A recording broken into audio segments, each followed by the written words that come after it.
Hi, I'm Kara Murphy, and this is Money with Murphy. Over the past several weeks, conflict in Iran has escalated, driving oil prices dramatically higher and introducing more volatility to both stock and bond markets. Despite this volatility, though, it's important for investors to understand the longer-term economic fundamentals. So let's start with oil.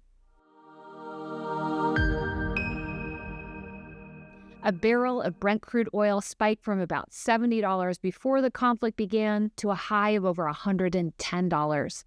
At the same time, American consumers will have noticed that a gallon of gasoline surged from just $3 to nearly $4 a gallon on average. And in some states, that number is much higher. These higher gas prices have started to impact consumer behavior. Some credit card data suggests that lower-income consumers have begun to pull back on spending, and sentiment overall among consumers has dropped. Meanwhile, central bankers around the world are also becoming more cautious. In just the last week or so, the Federal Reserve, Bank of England, the European Central Bank, and Bank of Taiwan have all shifted from favoring lower interest rates to either being on hold or even considering raising rates. While these costs certainly hurt, there are some caveats.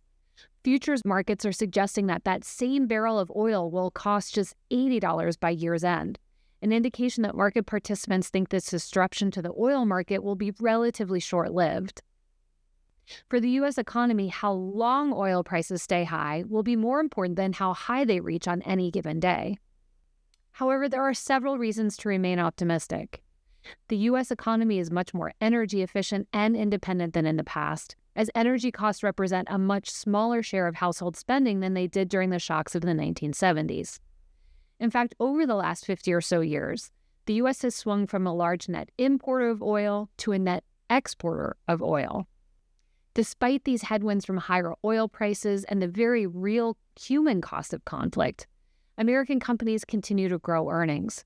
In 2026, companies in the S&P 500 are expected to grow earnings by about 16%. More than half of the companies in the index are expanding margins, and meanwhile, free cash flow margins are among the highest that we've seen. We can also learn from how markets have reacted to other conflicts. In short, the market reaction tends to be short-lived. I shared in another recent video that across dozens of major geopolitical shocks since 1940, the S&P 500's average return just 1 month after the event is roughly flat to slightly negative. By 6 to 12 months out, average returns have turned positive, and by 2 years out, markets have been higher in roughly 70% of cases, with average returns ranging from about 12 to 17%. Long-term investors tend to get rewarded for their patience. That said, this kind of volatility makes investment discipline more important than ever.